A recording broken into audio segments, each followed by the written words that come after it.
Welcome back to another episode of the Working Audio Tools podcast with myself, Ed Thorne, and fellow YouTuber Paul Third, the audio mixing podcast where we constructively break down and critique each other's mixes of tracks we have the pleasure and fortune of mixing, whilst interviewing audio industry professionals in and amongst the episodes as well. This week we have a track that I've mixed from British band FM. These guys herald back from the 80s where they were known for touring with the likes of Foreigner, Journey, and I believe Bon Jovi.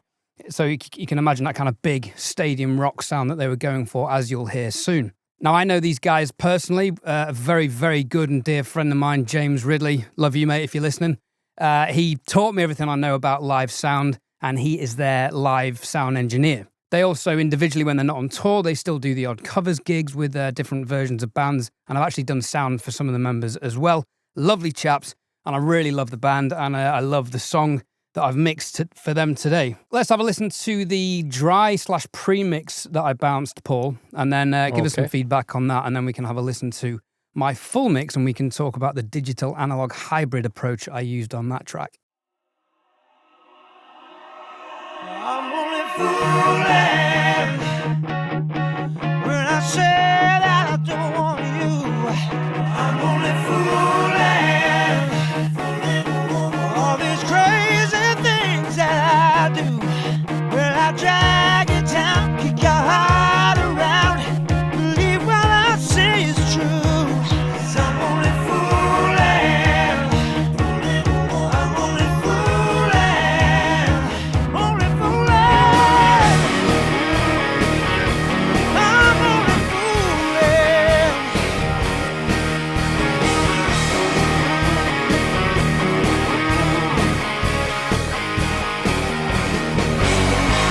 Out late night games, living in the fast lane. You're home all alone, waiting for me. Fast cars, seas, bars, acting like a rock star. Ever wondering how you are more for me? Well, I'm bad to the bone, but I just can't help myself. Well, I treat you wrong, but I don't want nobody else. Fooling. When I say that I don't want you, I'm only fooling. All these crazy things that I do.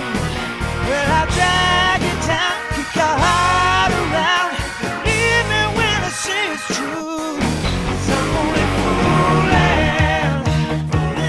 I'm only fooling.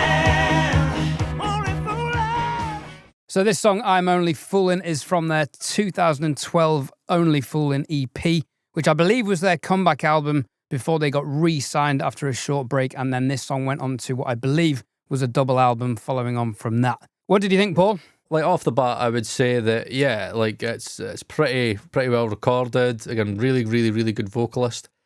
I think the production's definitely there. Again, I like there's a lot of like bits that are kind of swirling around already, which I quite like. Lots of movement, yep. Yeah, but obviously, I know listening to this, like I can imagine what you're about to do. The snare, obviously the snare doesn't sound like a fucking big rock snare, so it's going to need sampled, or it's going to need like some treatment, it's going to need a big bit of verb in it.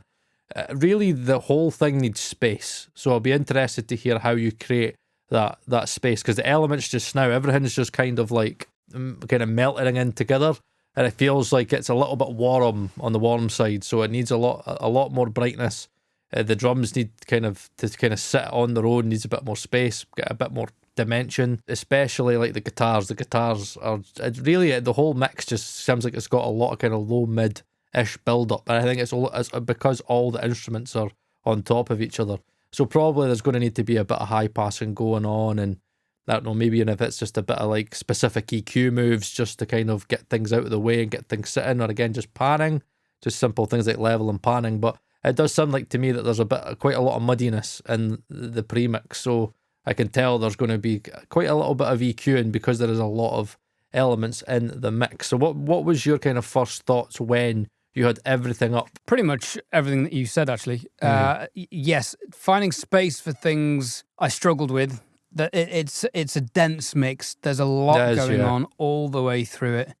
orchestration wise and arrangement wise, it doesn't really ever let off the gas pedal. Yeah, it's constant, eh? So finding dynamics was a challenge, I think, but I've used, parallels and reverbs for that, I think. The vocal, I could tell already that I'll be interested to hear what you do with the vocal, because already into my ears, I'm like, right, this is going to need a crap ton of parallel compression. It's going to need a lot of compression, a lot of mid-range for it to be able to poke out of that mix, because this is going to be a mix where the guitars are taking a big prominence, the drums is going to need to have that big 80s sound, but the vocal is going to need to like pierce through like a knife. Backstory to this is I actually mixed this twice. Right, I did loads of research at the back end of last year, listening to, I think I nearly listened to every album that they did, and just took main notes, kind of how they generally like the acoustic guitars, of which there wasn't one in this one, how forward or back they place the vocals and the lead guitar solos, for example, which is reasonably genre specific, and they're actually quite back in the mix. So my first attempt, the vocals were too forward. The snare drum wasn't wet enough with reverb, and I can't remember what else I fixed, but I went in again a couple of weeks ago and implemented some of the new tricks and techniques I've learned. And I think I improved it maybe another 10, 20% on what I had before. So I'm reasonably happy with where it is, but I'm sweating because we haven't done a mix. It's not even a comparison. It's a mix destruction from Paul Third, and we haven't done one for a while. But I'm feeling good about it. So let's have a listen to my mix, and please feel free to leave your comments in the description of the video. See you on the other side. I'm only fooling when I say that I don't want you.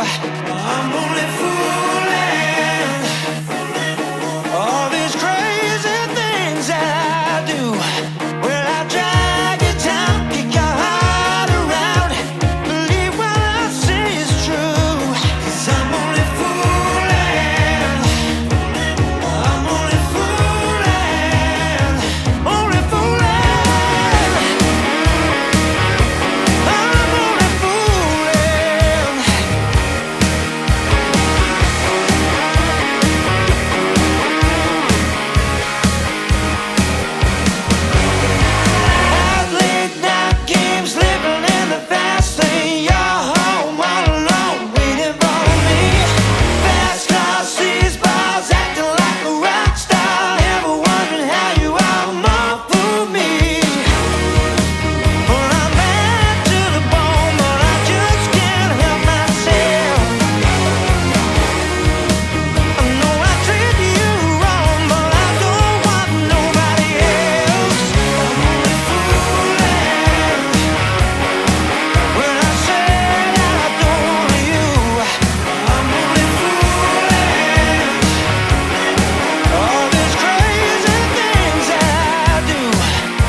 The Working Audio Tools podcast is brought to you in association with our friends at DistroKid for all of your musical distribution needs. Don't forget, you can't just upload your songs to Amazon, Spotify, iTunes, or Tidal. You have to go through a music distribution service. There are many out there, but DistroKid is the one that Paul and myself use. They don't take any of your royalties. You keep 100% of the streaming revenue that you earn. For just $1.92 a month or $22.99 a year, you can upload unlimited songs. Your lyrics can be found in Google and other places. You get the blue Spotify verified checkmark, and you can create royalty splits between yourselves and fellow contributors. You also get access to the new DistroKid iPhone app for editing and uploading songs and accessing your statistics on the move. There are plenty of other tools available on DistroKid.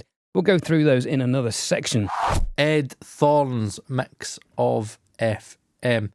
Now, straight off the bat, I would say it's definitely, I was going to say passable. That's not the right term. Passable sounds like it's not that good. It's a great mix. It is. I think what I mean is passable, i.e. like, if you were to send that to a label, I think you would get passed.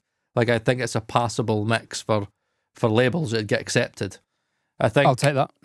So I think the only thing that I think would be, I think the vocal needs to be more compressed. I think that the vocal needs to just have a little bit more upfront character. It might just be a little bit more level, but I do think it's compression. I think with things like that, I would definitely use a stay level, like the Tim P stay level, because it gives it that weight, but it gives it that upfront character. Like, I'd be hitting it like 10, 15 dB of compression, maybe even an 1176, give it a little bit of grit and just hit it hard. And then like maybe do a few parallels just to really, really push it. Even maybe a bit of saturation to add a little bit more mid kind of grit to it. The snare, I think a little bit too much doom, doom, doom. Reverb wise, it's spot on. Like Chef Kiss, it is like really apt for like that kind of genre. I just think it could do with a little bit more 10k. I think if you took out a little bit of the doom, doom, doom, added a little bit more kind of top end sizzle, it would be perfect. Guitars, I think, just something that you do quite a lot, where I think that for me they're just maybe lacking a little bit on the mid-range. They're a little bit warm, but it still works. Like, the whole track works together. I just normally mix my guitar stuff just a little bit more energy in the mid-range. I know it's difficult because there's so many guitars and you don't want it to sound kind of grating in that kind of 4K range. But I just think it could have just a little bit more grit in the mid-range. The bass, I thought you nailed it. I think this is one of the best bass sounds you've ever had in a mix. I think overall the low end works really well, especially when you've got like, when the kind of low chugged guitars come in, like the bass works really well. I think the kick you got really nice and really kind of weighty. But again, it's a one that doesn't really need a lot of click. It needs that kind of thundering kind of kick drum. And I think it goes well with the bass a lot. But yeah, I think vocals, guitars, I think they're just a little bit more grit, a little bit more energy in the mid-range, vocals, a little bit more compression. And yeah, drums, maybe just a little bit of top end. But apart from that, I think you've done a great job. You've done a great job in separating everything. I think everything's got its place. And you've definitely sorted out that kind of murky, muddy build-up that was in the song. I feel that you did that with the song, and you just kind of widened it a little bit, and it definitely works together. It's just, if it was me or I was a mastering engineer, I'd just be like, let's brighten it up a little bit, let's add a little bit more energy to the mid-range. Yeah, so what's your thoughts on the vocal side of it? Me kind of saying that I would have really went compression daft on this one. I was literally thinking that, listening back myself just then as well. I could have compressed that more, so that's absolutely a fair shout. The vocals, they've got a slight, I could never quite find the word for it. There's a pokiness to them that I couldn't get out. I couldn't appease really without losing that forwardness. The mix in general, there's a lot of upper mid-range information in the synths, the guitars, the keys, the cymbals, and the vocals, and a lot of vocals going on. I actually ended up stealing a trick off for this one, where previously I've just thought, loads of air and top end on vocals, lead vocals, and actually he does this thing with the rappers he works with, where he cuts down the top end to like, 12K. So, don't quote me Right. on that, but and weirdly, if you do that, it does clear up space for the vocals and then leaves the airiness for the backing vocals. So I take on board what you said about the guitars. I actually think I did boost 6 to 8K on the guitars. I would come down. I would be focusing to my Right. ears. I'm wanting to hear 2-3K, but not a lot. Maybe just like a dB or a half lift. Maybe just like a really wide kind of boost, just to bring out that mid range a little bit more. Take that kind of 2-3K out the synths, out the other things, because I think the guitar it's like a hair kind of metal rock kind of 80s track. You know what I mean? The guitars have got to kind of have that Van Halen-y kind of, really almost piercing kind of quality to them, really bright and really kind of just like that. But again, the whole track still works. I think the way that you've mixed it is you did it right, where because you made that kind of tonal decision about the guitars, it's like everything else, the whole mix sits with that. Nothing jumps out to me. I don't sit there and go, that's out of proportion with, other things. I think everything's well in proportion. It's just, I think a mastering engineer would probably brighten it up. Maybe you would add a little bit more mid-range to the side channel. I mean, even with the vocal, or even the guitars, maybe just adding a little bit more saturation. So you're getting that extra grit. Maybe if you added like Spectre or something like that in the 2 to 3K region on the guitars, maybe add it to the side channel, just so you're still getting that energy without it kind of getting in the way of the vocal. Just, I don't know, it might not work, but they're just things that I would try if I was in the mix, just going off my gut. Yeah, fair shout. I think I had the guitars going through my Wes Audio Raya on the medium THD setting. High just cuts through vocals too much in that 2 to 3K region, but medium was enough to give it some presence, I thought. Fair points. I mean, listening back, my own feedback would be the original snare drum was very resonant, honky, to be honest. So I did put a sample in there, but I've still yet to find that classic 80s or LA kind of snare sound. Everyone knows, you know the sound I'm thinking of by describing it. I've yet to find that. So if there's anyone in the comments who can direct me to a sample or something that I can use, because there's another few tracks I could have used. Did you try boosting 10K? Just because there's a book that I've got, read it like 3 times over, and it's called the Mixing Engineer's Handbook. And there's also a book called Behind the Glass. And in Behind the Glass and in Mixing Engineer's Handbook, 10K on a snare does kind of always seem to be that kind of thing that engineers would go to. Maybe it was because they were working to tape. So again, maybe if you think about the transients would be dulled, the drums would be dulled a little bit. So you had to overcompensate the top end of the mix with tape, didn't you? Was that Bobby Owsinski's book?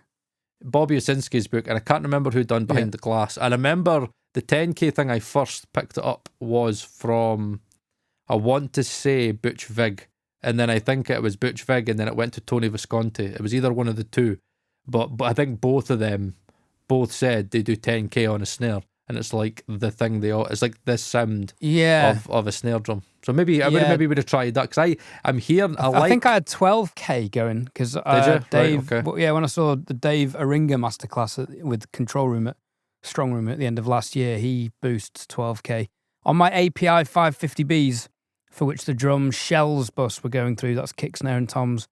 There's a boost of 2 dB at 10K, but that's I would have gave it more, so man. I would have gave that at least 4.6. Like, see, a lot of these guys, they were boosting I mean, Tony Visconti, I'm pretty sure it was either Vig or Visconti.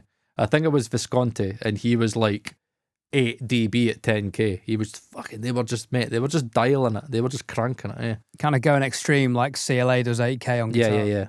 And then probably compressing. Maybe they were pushing it into the compressor. Yeah. So they're getting that 10K and using the compression just to kind of dial that back. Yeah, something I've really been paying attention to recently is how much EQ is affecting compression before and after.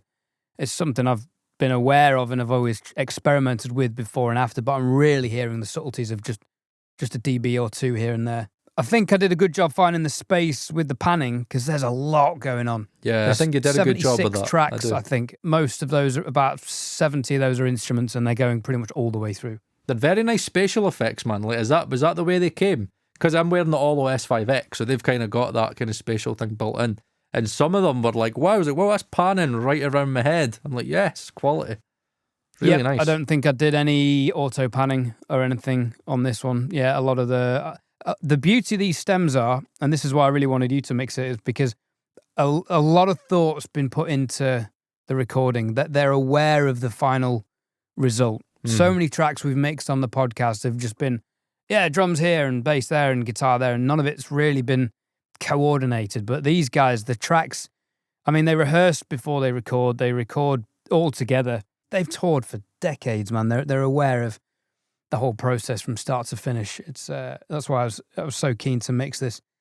Overall, I felt it was quite a sharp set of recordings / mix.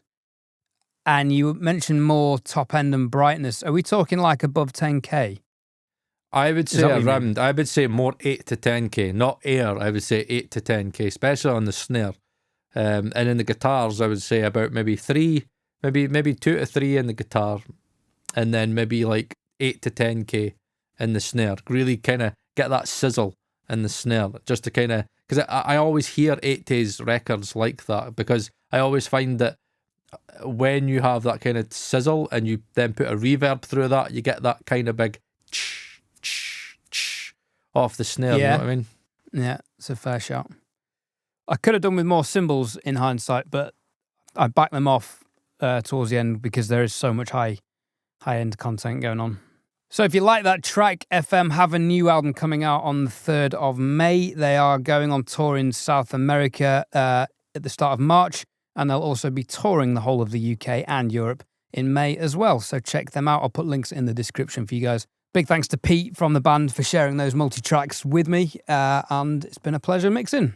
And just so everybody is aware, I am going to come back with my mixes, right? I know Ed's been gracious enough to share his mixes the last couple of times, but I've just been unemployed enough to have the time to do them. Unfortunately, I'm just like constantly working, and you know, it's just, I've mentioned it on this channel before, but I have, you know, pre-mixed the James Dupree mix, and I have pre-mixed multi-track from the Present Day Production guys. I can't wait for Ed to try that out, because it is an amazing production and amazing recordings. And even I was listening to it on the MacBook Pro speakers, I was like, yes, this is something really, really nice. So I'm going to have to... It's a bit off kilter for us again as well. It's moving out of our comfort zone, and that's going to be my first mix in Pro Tools. So bear with. Wow. I'm so glad I'm not Ed Thorne anymore. My God, I'm so glad I left Pro Tools. But yeah, so there's a reason I'm learning Pro Tools, which will be revealed if it happens. Yes, very good reason as well. Now, the first one I'm going to do is going to be the James Dupree mix. Now, I know you are all probably like, oh my God, I'm tired of listening to this song, because obviously it was quite a big contest. But we'll compare mine, we'll compare Ed's, and again, we'll just get back to doing more mix multi-tracks, because I think the breakdowns are the ones that everybody that watches this kind of digs most into. I think interviews are hit and miss, but I think you really, really see the value in our mixed comparisons. And the Present Day Production one is like a jazz kind of fusion kind of style kind of mix, and yeah, it was really a lot of fun. Actually, I think so. Paul and I are going to disagree already on that episode, because I'd say it's a funk track. Well, no, when it comes to genre, I'm a bit illiterate. But whatever Ed says probably is right. But I think it's going to lean very good to Atmos. So I'm actually going to do an Atmos mix. I'm going to make it my first Atmos mix. And if I've got time one day, I'll play the stereo fold down, so we can kind of compare what the stereo fold down does compared to the stereo mix. Because I think that'll be a really good episode. That'll be an interesting comparison. Because many people talk about, you know, that Atmos doesn't work when it's folded down, where I've heard a lot of mixes, I actually prefer the fold downs. So there's a lot to come, honestly. Just keep on with us. We're very, very, very busy chaps, me like especially, and Ed is going to be even more busier if the new venture he has works out, which I think is going to be really, really good for his career if that works out. So yeah, a lot of good things coming your way. Again, Ed, thank you very much for taking the time to share your mix. I thought it was a very, very, very good mix, and I I do hope. Who was it that normally mixes for them, if you don't mind me asking? So there's a guy called Jeff Nola who has mixed the latest albums, and you can hear the latest albums on Spotify, etc. Although my mate said Conola, he's partially blind, so I think that's a typo. Love you, James.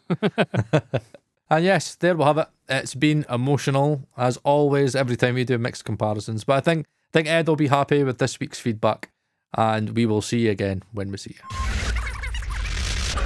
The Working Audio Tools podcast is brought to you in association with our friends at DistroKid for all of your musical distribution needs. For a little bit more, $39.99 a month, you can have 2 artists on your roster, which includes everything just mentioned. Additionally, synced lyrics in Apple Music, further streaming analytics statistics. You can create a customizable record name. Mine, for example, is Ed Thorne Rhythm and Records. And you can customize release dates, pre-order dates, iTunes pricing, and again, much more. Now, if you're an artist manager or a record label, the Ultimate Bundle gives you up to 100 artists for just $89.99 a year. And you get 1 terabyte of instant file sharing, which is useful, but also contact information for thousands of playlist curators on Spotify. This is really useful so you can pitch your artist music to playlist curators around the world, only available in the Ultimate Bundle from DistroKid.